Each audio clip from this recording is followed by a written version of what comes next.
परम करुणामय अकारण करुणा वरुणालय भक्तवत्सल शरणागत वत्सल कलि पावन अवतार श्री श्रीमान नित्यानंद प्रभु श्रीमन महाप्रभुर अहितुकी करुणाय राधा गोविंद देवीर महती कृपाय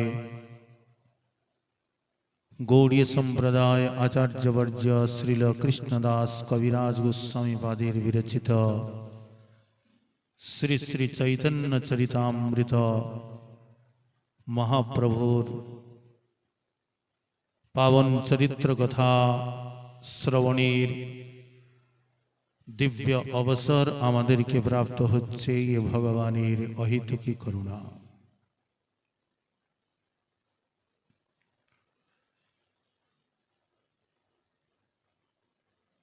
এই কথা প্রসঙ্গে कविराज गोस्वामी पाद সেই চৈতন্য কল্পতরুর যে দিব্য সমস্ত শাখা সেই শাখাগণের বন্দন করছেন শাখা রূপান ভক্তগণান कृष्ण प्रेम फल प्रदान जरा कृष्ण प्रेम रूप फल जगतवासी के प्रदान करछेन सेई शाखा रूप भक्तगण के आमी बंदन करछि। सेई शाखार मध्य एक अद्भुत शाखा नामाचार्य हरिदास ठाकुर जार अद्भुत चरित्र साक्षात महाप्रभु भक्तगणेर निकटे वर्णन करछेन।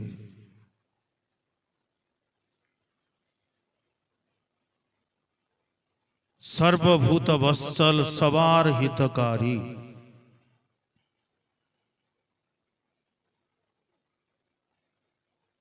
भगवान कपिल निजेर माता देवहूति के बोलछेन कि मा तुमी साधुगणेर संग करिबेन।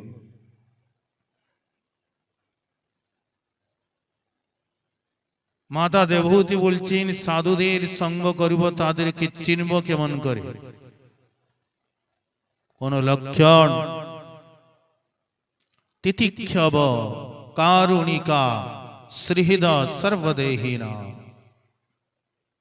ई साधुगण तितिक्षावान हन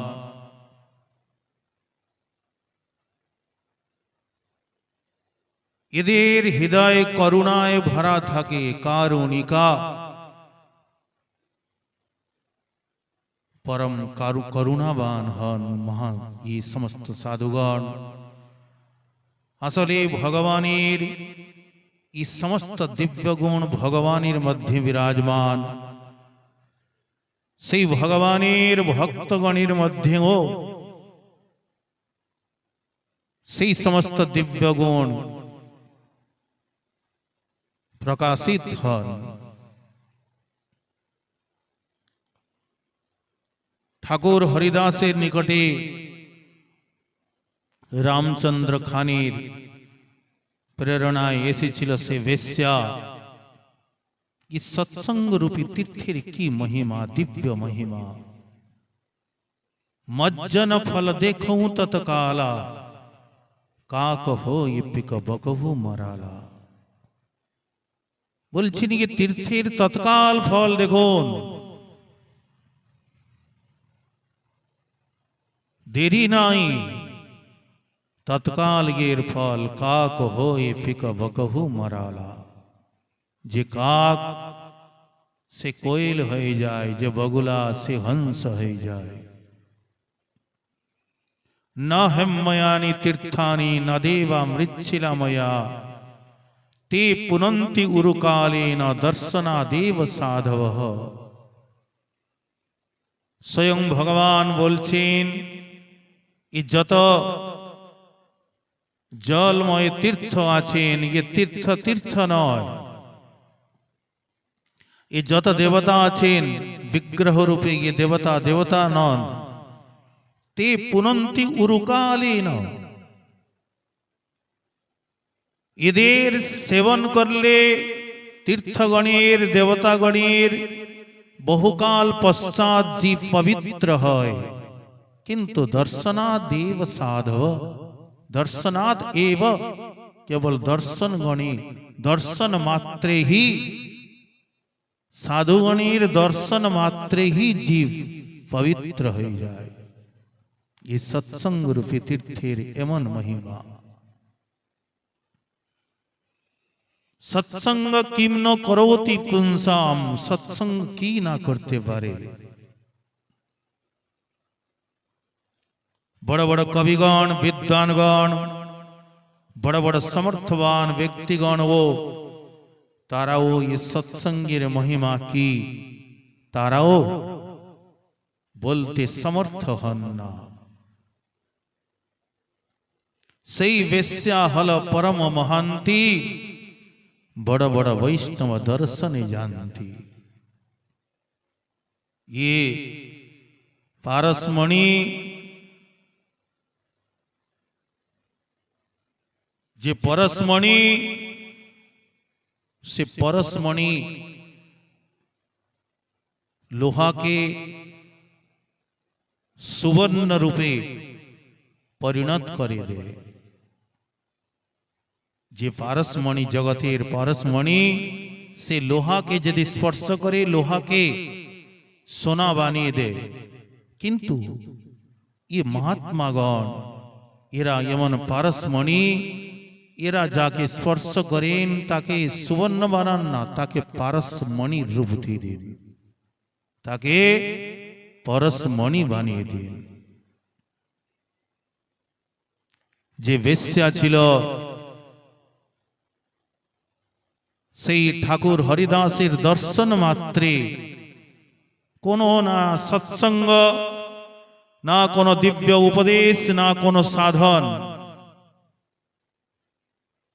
केवल 3 दिन दर्शन मात्रे तार चित्त पवित्र हलो। जाके दर्शन करार जन्य आज के बड़ बड़ वैष्णवगण तार निकटे आसते छे।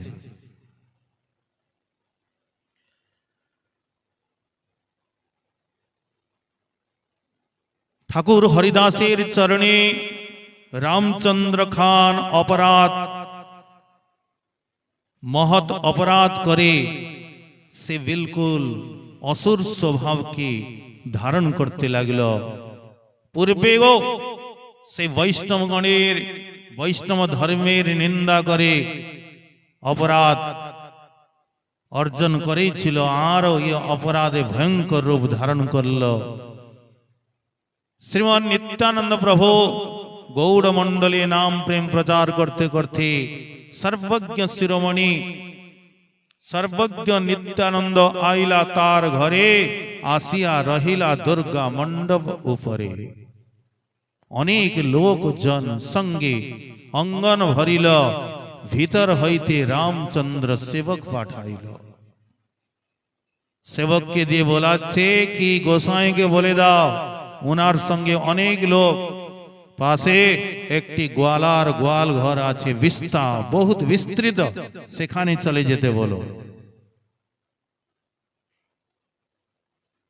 नित्यानंद प्रभु भीतरे छिलेन बोललेन हाँ ठीक ही बोलेछे बेटा ये आमार योग्य स्थान नय ये तार योग्य स्थान। अट्ट अट्ट हासी गोसाई कहिते लागिला सत्य कहे এই घर आमार योग्य नय जे म्लेच्छ गोवध करे तार योग्य है। ये तो बोली क्रोधे गोसाई उठिया चलिला तारे दंड करिते से ग्रामे ना रहिला। नित्यानंद प्रभु पार्षदगण सहित सेखान दिके प्रस्थान करलेन। ये रामचंद्र खान ए तो चित्त दूषित हो गेछे बोलছেন सेवक के दिए सेखान दिके जेखाने नित्यानंद प्रभु विराजमान छिलेन सेखान दिके माटी के खोदालो। एमन तार चित्त दूषित হয়েছে আর গোবর দিয়ে লেপন করালো। रामचंद्र खान सेवक के आज्ञा दिल गोसाई जहां बसिला तार माटी खोदाइल गोमय जले लेपिल सर्व मंदिर प्रांगण तबु रामचंद्रेर मन ना हईल प्रसन्न ये अपराधेर फल तार परिणाम सेई दुर्गा मंडपे सेई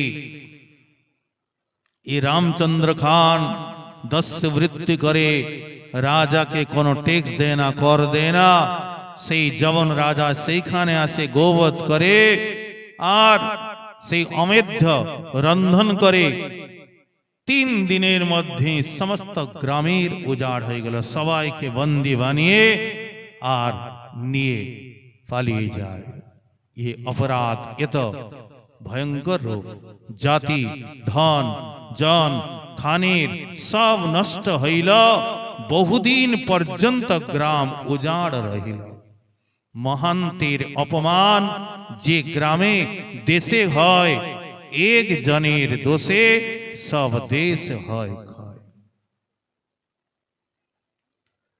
ठाकुर हरिदास बेनापोल थेके चले आसलेन तिनी चांदपुर ग्राम ये बेंडलेर निकटे चांदपुरे तिनी आसलेन से चांदपुरे बलराम आचार्य ये हिरण्य गोवर्धन दुई भाई जरा सप्तग्रामे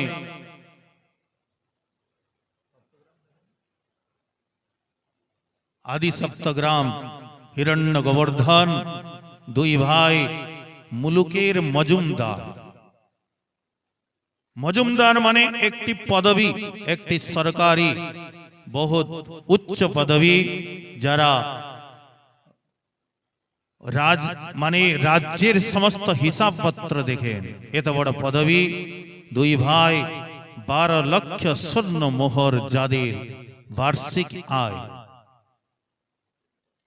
এই হিরণ্য গোবর্ধনের কুল পুরোহিত ছিলেন বলরাম আচার্য তার গৃহে ঠাকুর হরিদাস আগমন করলেন বহুত ভক্তিমান ছিলেন আচার্য বলরাম ঠাকুর হরিদাসকে ওনার যে নির্জন বাগিচায় একটি কুটিরে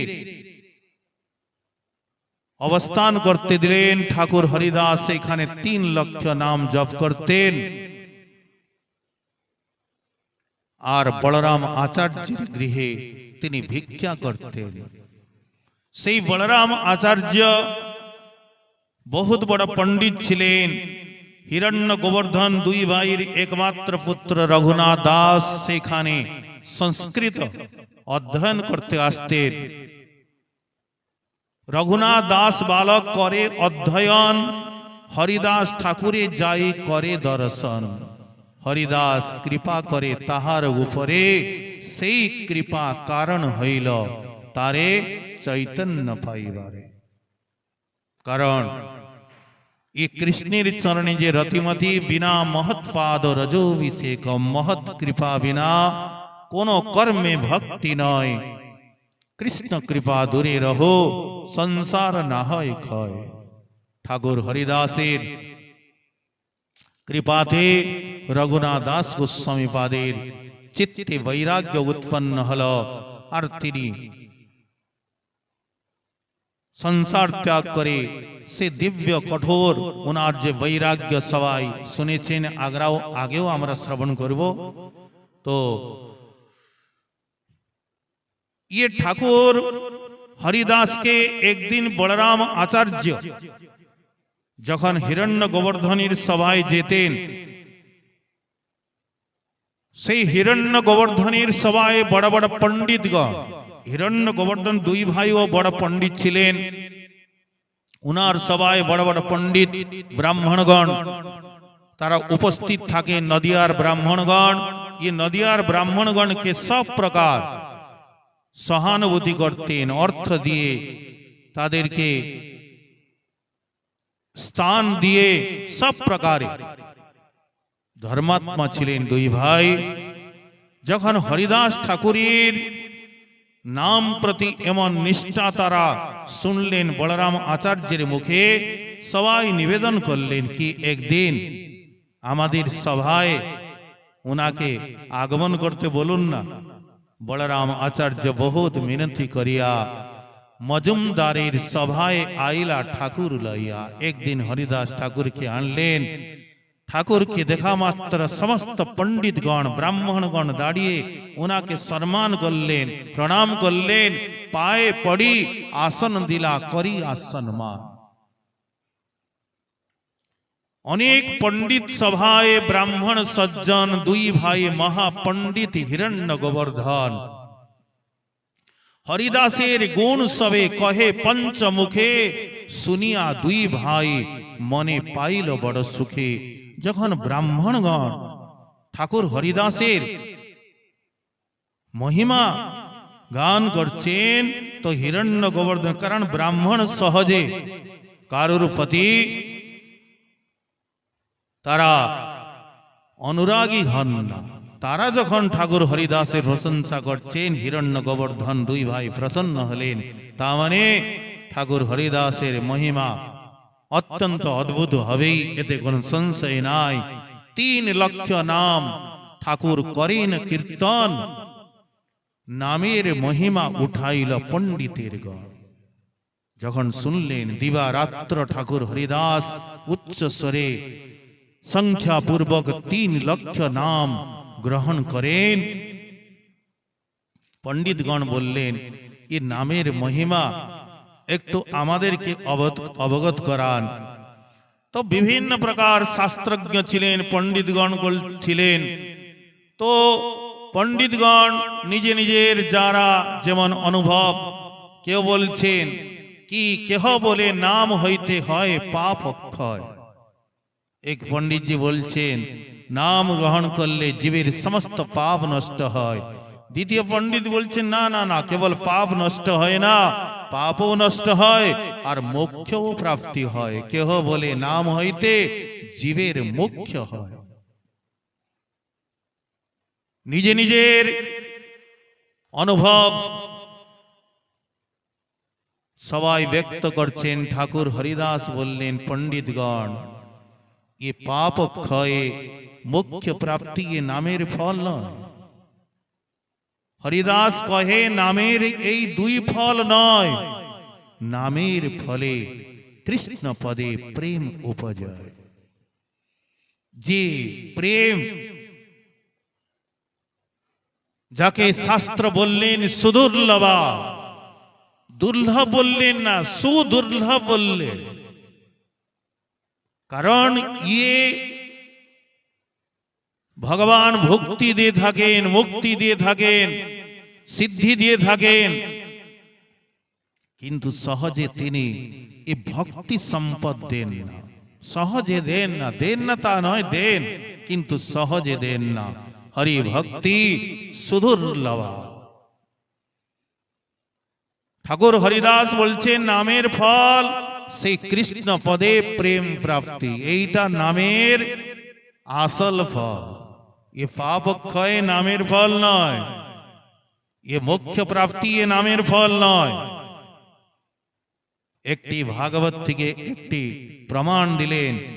এবং ব্রত সুপ্রিয় নাম কীর্ত্য়া জাতানুরাগ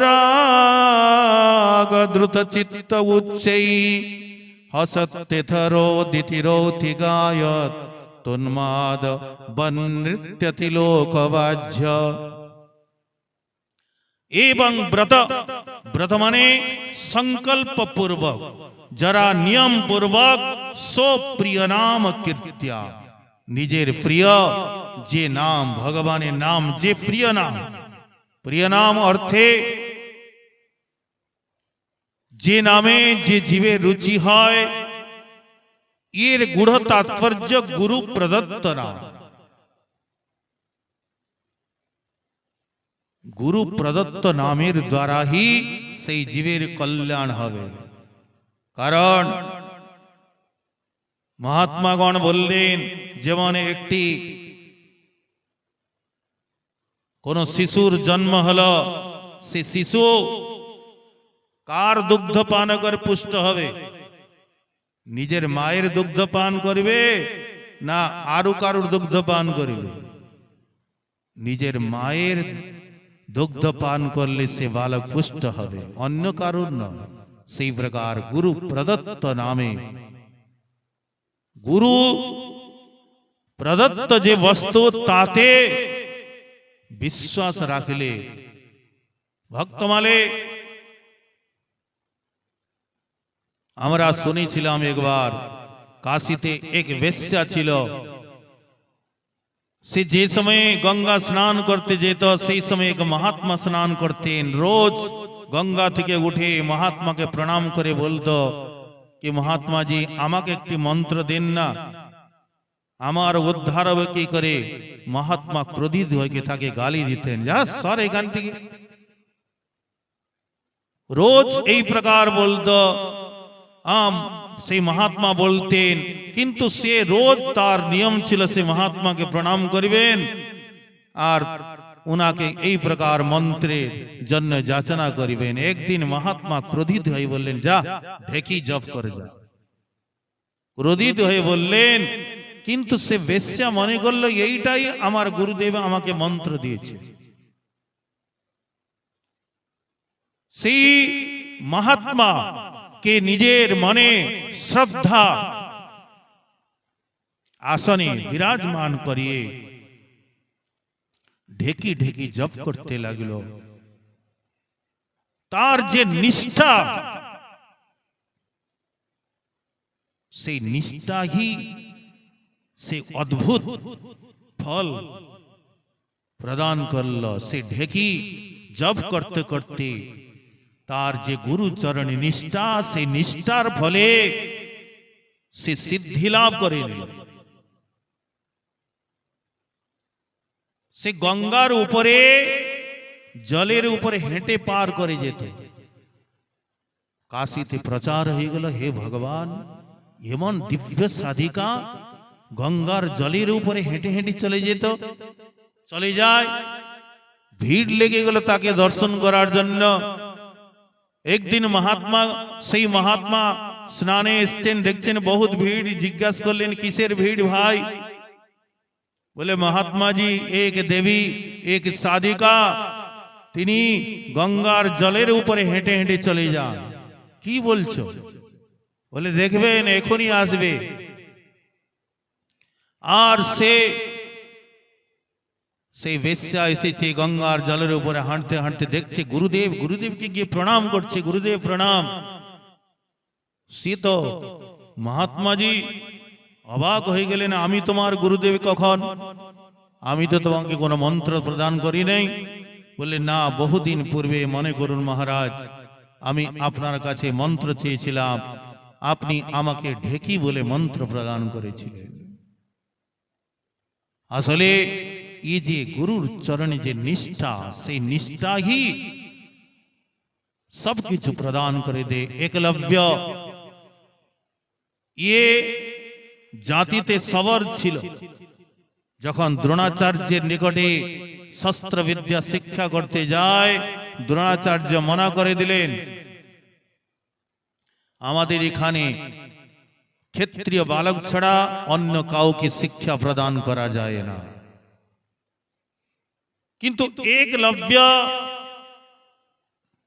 সে দ্রোণাচার্যকে হি গুরু বলে স্বীকার করে নিল। দ্রোণাচার্যের একটি মাটির মূর্তি বানিয়ে আর উনাকে গুরু রূপে শ্রদ্ধা করে প্রণাম করে উনার থেকে আজ্ঞা প্রাপ্ত নিয়ে আর উনি শস্ত্র চালাতে লাগলেন। আর সেই তার যে নিষ্ঠা, যদ্যপি সাক্ষাৎ রূপে দ্রোণাচার্য তাকে কৃপা করেন নাই, কিন্তু তার যে নিষ্ঠা, সে অর্জুন থেকেও শ্রেষ্ঠ ধনুর্ধর হয়ে গেল। একদিন শব্দভেদী বাণ প্রয়োগ করেছে এক শ্বানের উপরে, কুকুরের উপরে। দ্রোণাচার্যকে বড় আশ্চর্য হলো, কি ইয়ে কে ধনুর্ধর। সমস্ত ক্ষত্রিয় বালকগণের সহিত উনি গেলেন, দেখলেন একলব্যকে। একলব্য গুরুদেবকে দেখে প্রণাম করলো, বলে গুরুদেব প্রণাম। দ্রোণাচার্য বললেন, গুরুদেব আমি তোমার কি করে গুরুদেব হলাম? বললেন, গুরুদেব আমি একলব্য বহুদিন পূর্বে আপনার নিকটে শিক্ষা প্রাপ্তি করতে এসেছিলাম, আপনি আমাকে ফিরিয়ে দিলেন, কিন্তু আপনাকে আমি গুরু রূপে স্বীকার করে আর এই দেখুন আপনার মূর্তি নির্মাণ করে আপনাকে আপনার থেকে আজ্ঞা প্রাপ্ত করে আর আপনার কৃপায়ই আমি এই শস্ত্র বিদ্যা লাভ করেছি। সেই নিষ্ঠা। যদ্যপি দ্রোণাচার্য দেখলেন, কারণ দ্রোণাচার্যের ইচ্ছা ছিল তিনি শ্রেষ্ঠ ধনুর্ধর অর্জুনকে স্থাপিত করিবেন, সেই জন্য তিনি কপটতা করে দ্রোণা সেই একলব্য থেকে তার যে অঙ্গুঠা তাকে চেয়ে নিলেন দক্ষিণা রূপে। তাৎপর্য এখানে সেই যে নিষ্ঠা, গুরুর চরণে যে নিষ্ঠা, যে শ্রদ্ধা, সেই শ্রদ্ধা বিশ্বাস নিষ্ঠাই সাধককে তার অভীষ্ট প্রাপ্তি করায়। এই জন্য বললেন সপ্রিয় নাম কীর্ত্যা, মানে গুরু প্রদত্ত যে নাম, যে মন্ত্র, তাতে নিষ্ঠা রেখে শ্রী যদি নাম জপ করে জাতানুরাগ। ঠাকুর হরিদাস বলছেন অনুরাগ মানে প্রেম উৎপন্ন হয় ভগবানের চরণে, দ্রুত চিত্ত, তার চিত্ত দ্রবীভূত হয়ে যায়। এক না একদিন সে পাষাণের মতো হৃদয়ও দ্রবীভূত হয়ে যায়। তখন উচ্চই হাসতি, সে কখনো উচ্চই হাসে কেন?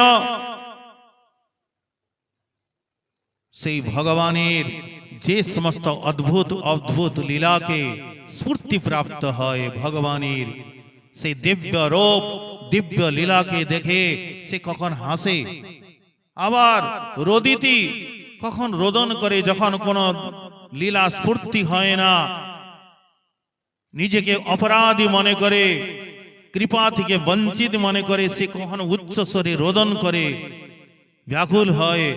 রৌতি কখন চিৎকার করে, হুঙ্কার করে, গায়তি আবার কখন গান করে। উন্মাদ বদ নৃত্যতি লোকবাহ্য, উন্মত্তির মতো মানে পাগরের নয়, কখন বাহ্য শূন্য হয় সে নৃত্য করে।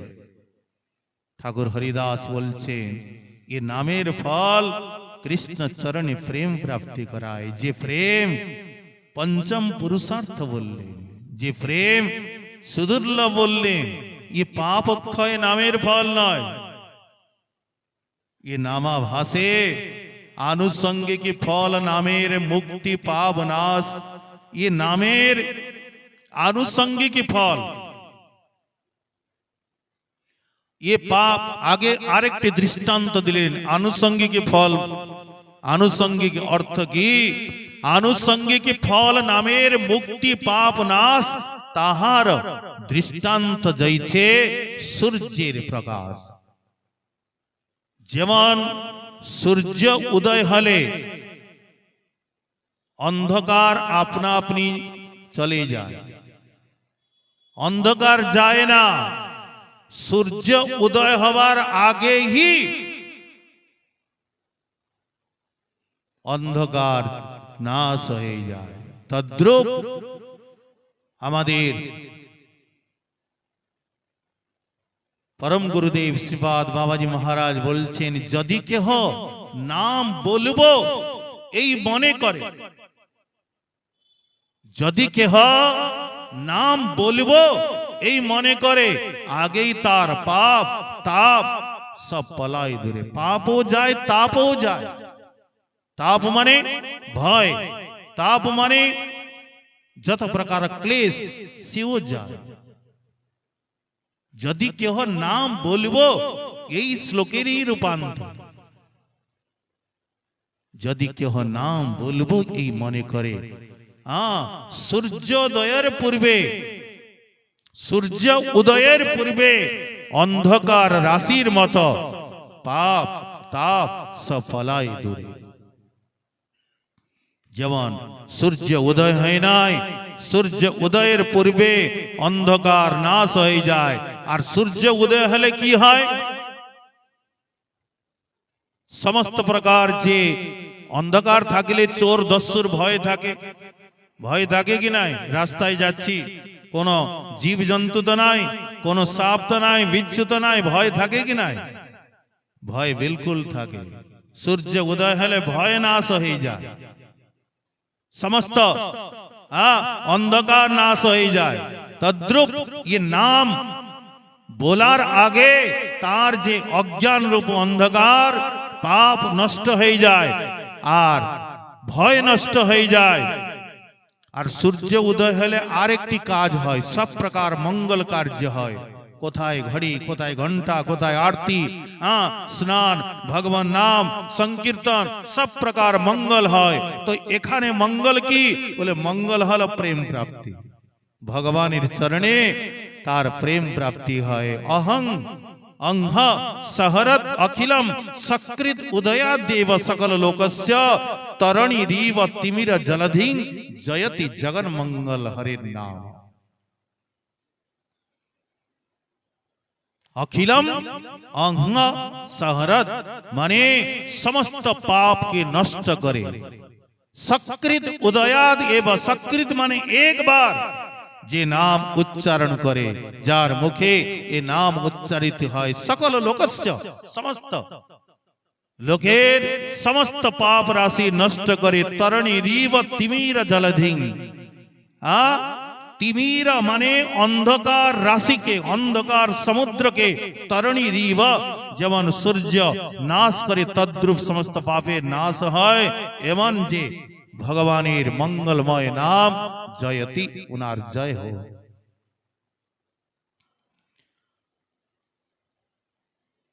सूर्य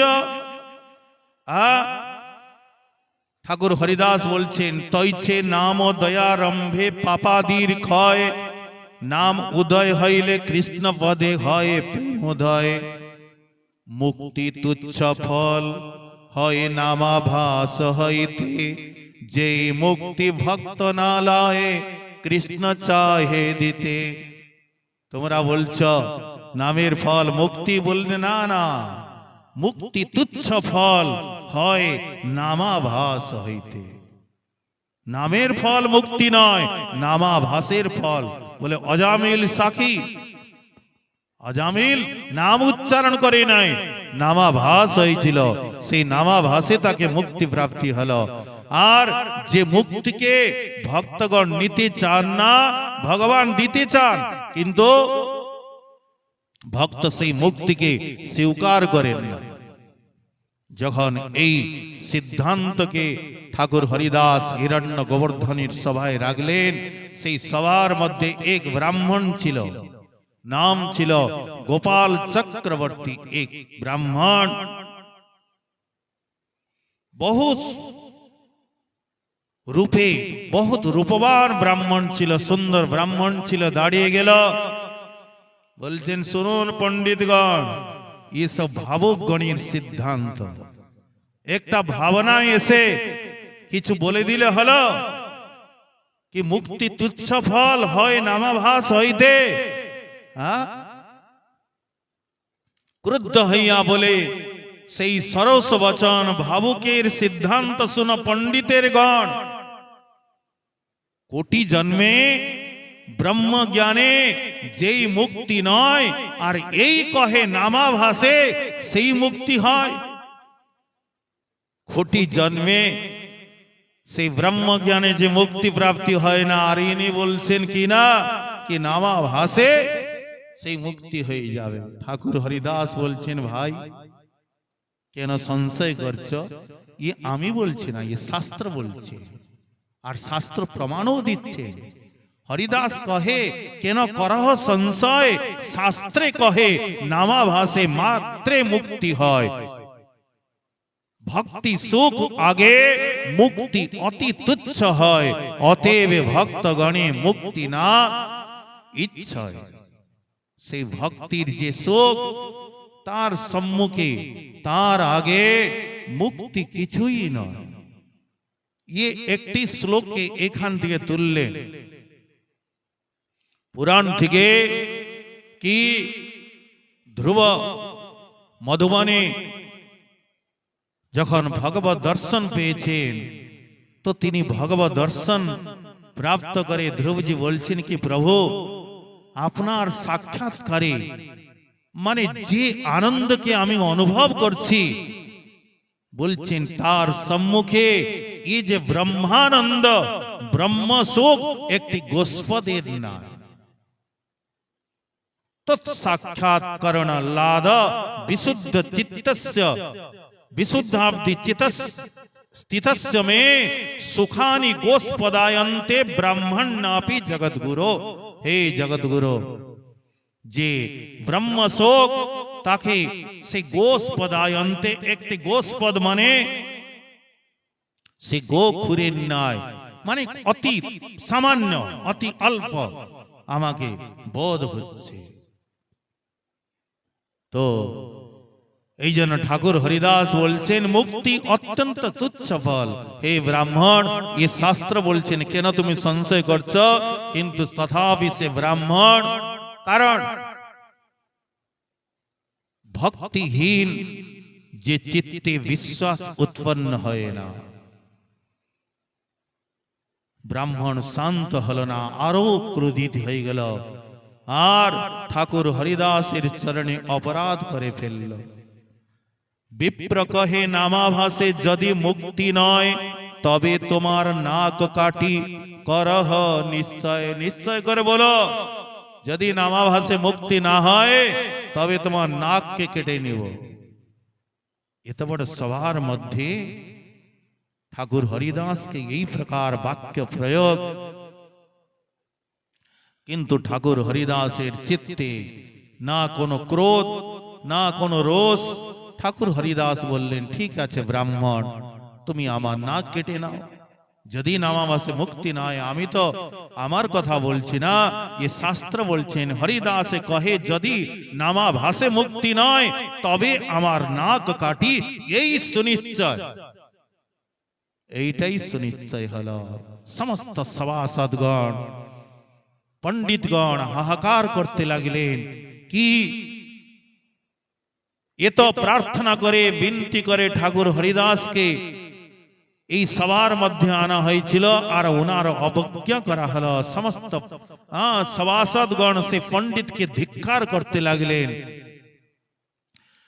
হিরণ্য গোবর্ধন তার যে সে ব্রাহ্মণের যে পদবী ছিল আরিন্দা ছিল সেই পদবী থেকে তাকে বহিষ্কার করলেন বলরাম আচার্য বললেন আরে তার্কিক ব্রাহ্মণ ঠাকুর হরিদাসের চরণে অপরাধ করে ফেললে নিশ্চয় তোমার মঙ্গল হবে না ঠাকুর হরিদাস সেইখান থেকে উঠে চলতে লাগিলেন সমস্ত বিপ্রগণ মজুমদার সহিত সবাই সেই সভা সহিত হরিদাসের চরণে পড়িলা আর সভা সহিত হরিদাসের পড়িলা চরণে হরিদাস হাসি কহে মধুর বচনে তোমা সভার কি দোষ এই অজ্ঞ ব্রাহ্মণ তার দোষ নাই তার তর্কনিষ্ঠ মন ঠাকুর হরিদাস বললেন তোমরা কোনো দুঃখ করো না আর ইয়ে ব্রাহ্মণ গো ইনি কি করবেন এ ব্রাহ্মণ শাস্ত্র বিজ্ঞ শাস্ত্র সম্বন্ধে অনভিজ্ঞ সেই জন্য তর্কনিষ্ঠ ব্রাহ্মণ সেই জন্য তোমাদের কোনো দোষ নাই আর কেহই দুঃখ করো না তর্কের গোচর নহে নামের মহত্ব কোথা হইতে জানিবে এই সব তত্ত্ব তর্কের গোচর নয় এই যে ভক্তির মহিমা একে তর্কের দ্বারা জানা যায় না এ কেবল বিশ্বাসের দ্বারা কৃপার দ্বারা জানা হয় তর্কের গোচর নয় নামের মহত্ব এই নামের মহিমা মহত্বকে তাকে তর্কের দ্বারা বোঝা যাবে জানা যাবে ये सब केवल कृपा যখন তিনি কৃপা করে জানিয়ে দিন আমরা একবার শ্রবণ করেছিলাম ভগবানের তত্ত্ব আর ভক্ত তত্ত্ব এই দুটো হচ্ছে দুর্ভিজ্ঞ তত্ত্ব দুর্জ্ঞেয় তত্ত্ব এ যখন ভগবান কৃপা করে কাউকে জানিয়ে দিন তখনই কেহ জানতে পারে, নইলে নিজের সাধনের বলে। স্বয়ং ব্রহ্মা যিনি ভগবানের নাভিকমল থেকে প্রকট হলেন তিনিও কিছু জানতে পারেন নাই। ভগবান যখন ওনার হৃদয়ে সমস্ত দিব্য জ্ঞানকে প্রকাশিত করলেন তখনই ব্রহ্মা জানতে পারলেন, আর সাধারণ জীব কি জানিবে। যাও ঘর কৃষ্ণ করুণ কুশল সভার, আমার সম্বন্ধে যেন দুঃখ না হয় কাহার। ঠাকুর হরিদাস যার হৃদয়ে করুণায় ভরা, সবাই সবার প্রতি কৃপা দৃষ্টি করে বললেন, আরে তোমরা কেহই আমার জন্য দুঃখ করিবে না, ভগবান সবার মঙ্গল করুন। হরিদাস ঠাকুর সেখান থেকে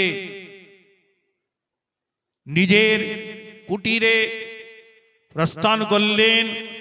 3 দিনের মধ্যে চমৎকার হয়ে গেল।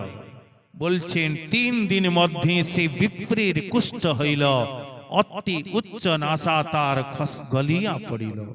যে বলেছিল ঠাকুর হরিদাসের, কারণ দেখুন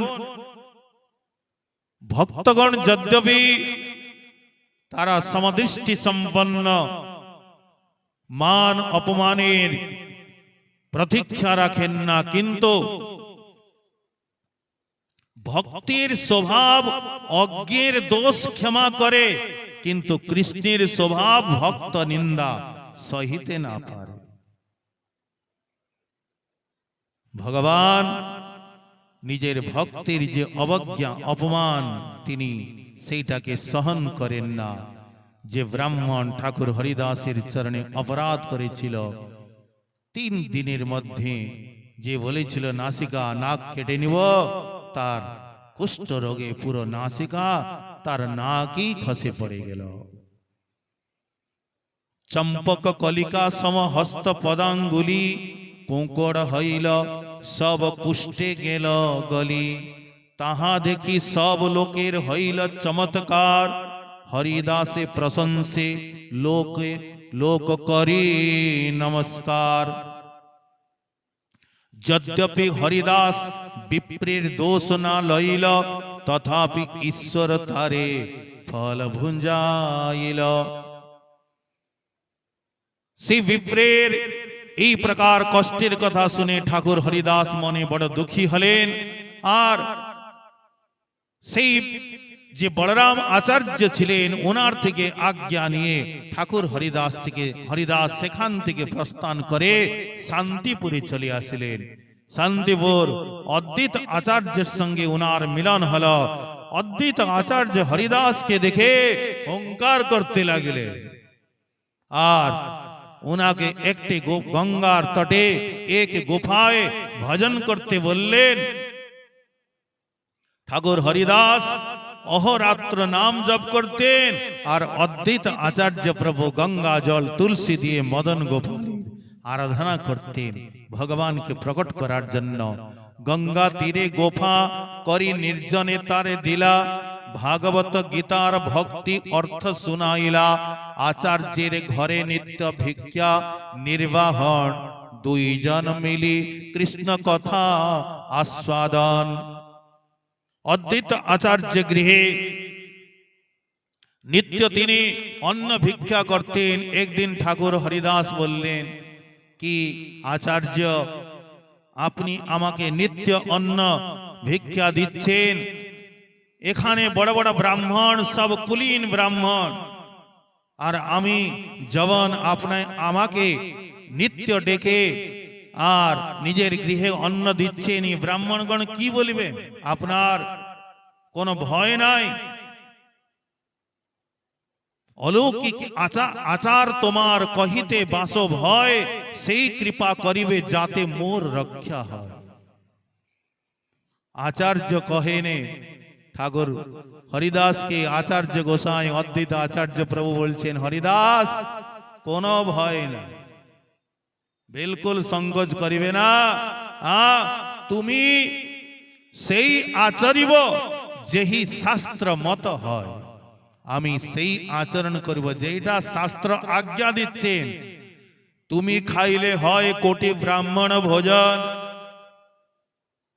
আচার্য গোসাই বলছেন, হরিদাস তুমি যদি ভোজন করিবে 1 কোটি ব্রাহ্মণ ভোজনের ফল প্রাপ্তি হবে। এত বলি শ্রাদ্ধ পাত্র করাইল ভোজন। পিতৃ শ্রাদ্ধ ছিল, এই শ্রাদ্ধ পাত্র ये ব্রাহ্মণেরই অধিকার হয়। ব্রাহ্মণ শাস্ত্রের যেটা মানে বৈদিক শাস্ত্রের আজ্ঞা মতে কেবল ব্রাহ্মণেরই অধিকার হয়। এই প্রকারও অন্যত্র প্রমাণ আছে। ঠাকুর হরিদাসকে যখন অদ্বৈত আচার্য প্রভু সেই শ্রাদ্ধ পাত্র ভোজন করালেন, ওনার যারা জ্ঞাতিগণ ছিলেন তারা ক্রোধিত হয়ে গেলেন। এ তো আমাদের এক প্রকার অবজ্ঞা, মানে ব্রাহ্মণের কোনো সম্মান নাই। যেমন হরিদাসের এত মাহাত্ম্য, তারা ক্রোধ করে ভোজন করলেন না অদ্বৈত আচার্য গৃহে।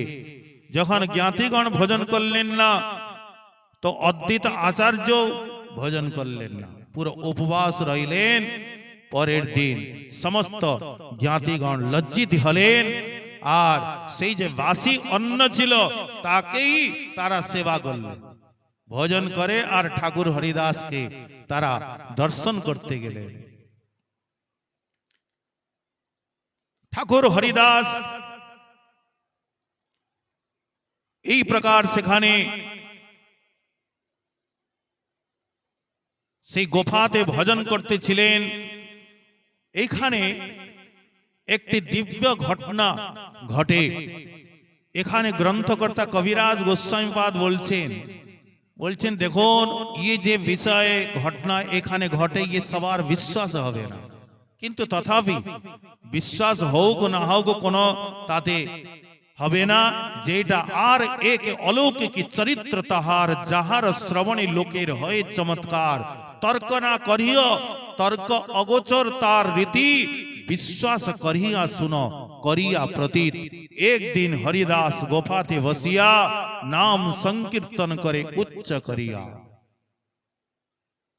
একদিন রাত্রে তিনি গঙ্গার তটে গোফায় ভজন করতেছেন। জ্যোৎস্না ময়ী রাত্রি,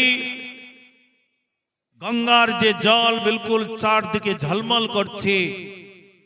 বসন্ত ঋতু, চারদিকে নির্জন, অত্যন্ত রমণীয় সে স্থল।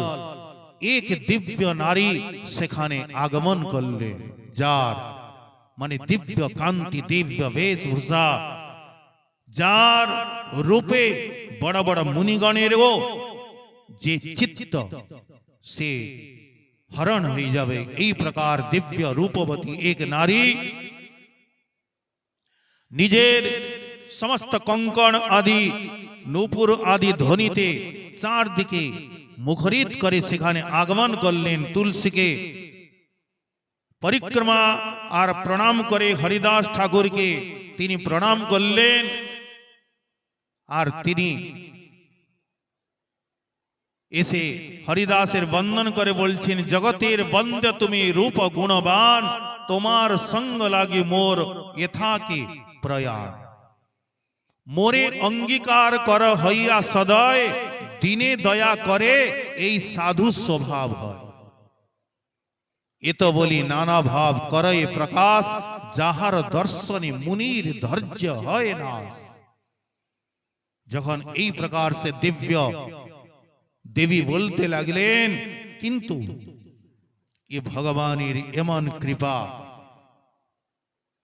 এমন নামের কৃপা, ঠাকুর হরিদাসের যে চিত্ত বিলকুল নির্বিকার, কোন সেখানে বিকার নাই, গম্ভীর নির্বিকার। হরিদাস গম্ভীর আশয় বলিতে লাগিলা তার হইয়া সদয়।